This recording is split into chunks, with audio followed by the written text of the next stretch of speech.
Hi, everybody. I'm going to read to you aloud this book called Juneteenth for Mazie.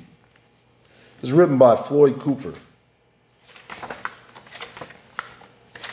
Sit back and enjoy. Mazie wants to play outside, but it is too late. It is getting dark, Mazie. It's time to stay inside. Mazie wants a cookie, but it is time for bed. Not now, little one. It's too close to bedtime. Mazie wants to stay up late, but she is too little. Bedtime is the rule, sweet girl.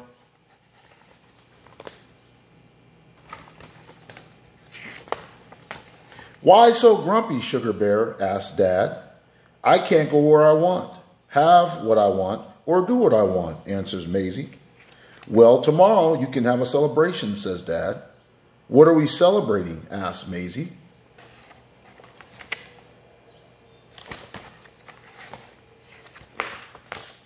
We will celebrate the day your great-great-great-grandpa, Mose, crossed into liberty. The day will be celebrated by us and many more families on a day we call Juneteenth. Dad lifts Mazie into his arms. I bet you're tired of hearing no all the time. Well, great-great-great-grandpa Mose heard no even more.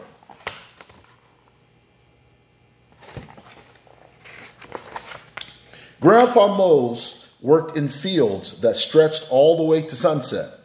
He and the other slaves would be boned tired, but they had to keep going. Their masters wouldn't let them quit, but as they worked, they thought about freedom.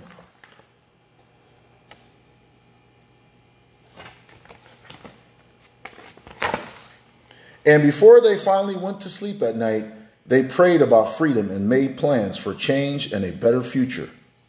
Some slaves ran north to freedom, following a bright star in the sky.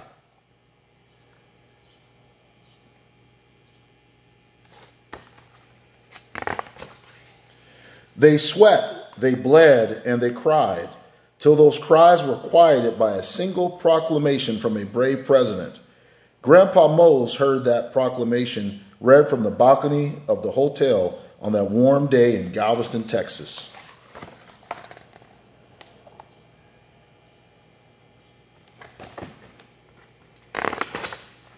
Grandpa Mose heard nothing but cheers, saw nothing but happiness, and felt nothing but pride shared by all those around him. The cheers became dancing. The dancing became celebrating. It went on and on into the night.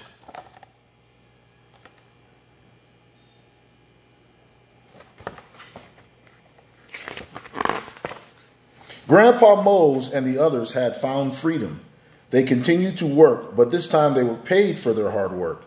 So they worked, and they saved, and they never forgot the moment they heard, the moment that changed their lives forever.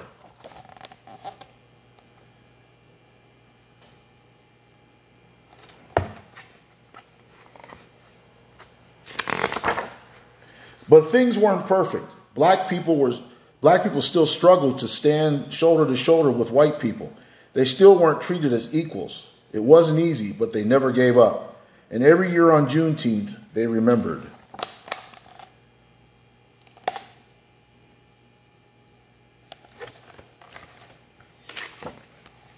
They marched for jobs. They lobbied for schools and the right to vote. They shouted for opportunity.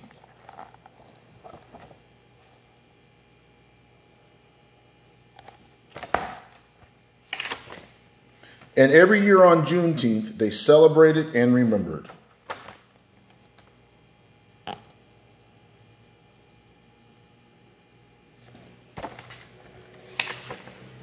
They learned and they grew.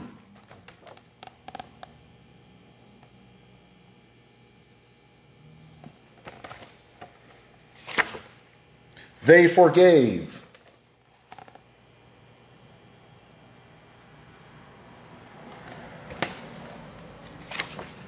They excelled and achieved. They became heroes.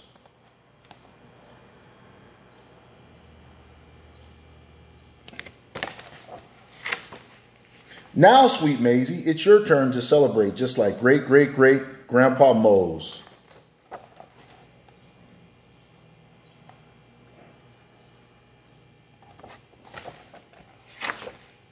It's your turn, Mazie, to eat some barbecue and drink some strawberry pop.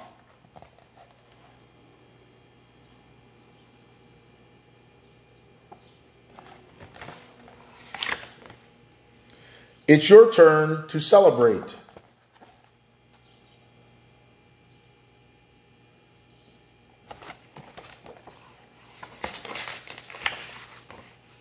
And to remember.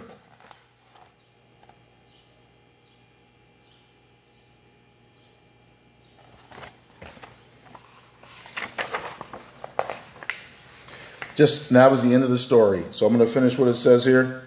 It says, on June 19th, 1865, soldiers arrived in Galveston, Texas, announcing the end of the Civil War and the end of slavery in the United States.